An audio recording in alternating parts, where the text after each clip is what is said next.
বাংলাদেশের আগামী নির্বাচন এবং নির্বাচনে অবজারভার পাঠানোর ব্যাপারে আমরা কথা বলেছি।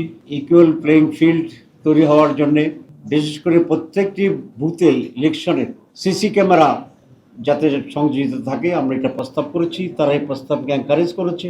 আমাদের মোহতারাম আমির জামাতের প্রেস ব্রিফিং এর মাধ্যমে জানতে পেরেছিলেন যে আমরা ইউরোপীয় ইউনিয়নের দাওয়াতে ব্রাসেলসে গিয়েছিলাম এবং সেখানে ইউরোপীয় ইউনিয়নের অন্তর্ভুক্ত বিভিন্ন প্রতিষ্ঠানের সাথে এবং সুইডেন গভর্নমেন্টের বিভিন্ন প্রতিষ্ঠানের সাথে আমরা সাক্ষাৎ করেছিলাম। সেখানে বাংলাদেশ এবং ইউরোপীয় ইউনিয়নের বিভিন্ন কর্মকাণ্ড এবং স্বার্থের যে মিউচুয়াল ইন্টারেস্টের যে বিষয়গুলো সেগুলো নিয়ে আমরা আলোচনা করেছি।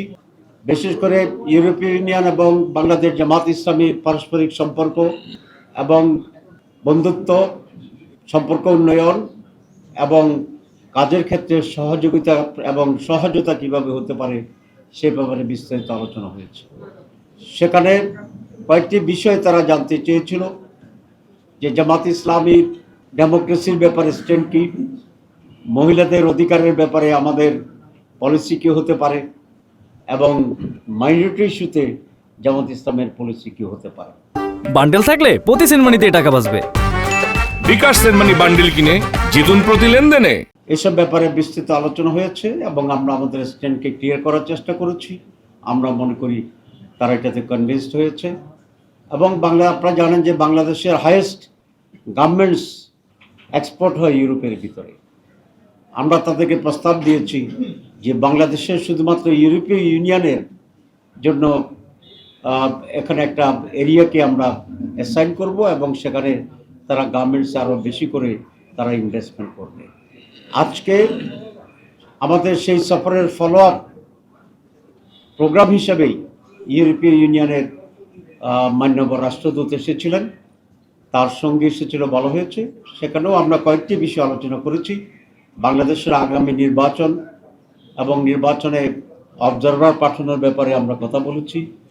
ইকুয়াল প্লেইং ফিল্ড তৈরি হওয়ার জন্যে বিশেষ করে প্রত্যেকটি বুথে ইলেকশনের সিসি ক্যামেরা যাতে সংযোজিত থাকে আমরা এটা প্রস্তাব করেছি। তারা এই প্রস্তাবকে এনকারেজ করেছে এবং এই জন্য যে হিউজ বাজেট দরকার আমরা তাদেরকে বলেছি তারা যেন এক্ষেত্রে সেভাবে আমাদেরকে সহযোগিতা করে। রিফর্মস কমিশনের ব্যাপারে তারা আমাদের কাছ থেকে জানতে চেয়েছিল। আমরা বলেছি প্রেসিডেন্ট প্রধানমন্ত্রীর ক্ষমতার ভারসাম্য আমরা চাই এবং প্রধানমন্ত্রীর পদে দুইবারের বেশি কেউ নির্বাচিত হতে পারবে না। ইলেকশন কমিশনের রিফর্মস কমিশনের এই প্রস্তাবের সাথে আমরা একত্রতা পোষণ করেছি। গতকালও যেটা আমরা প্রেস ব্রিফিংয়ে বলেছি।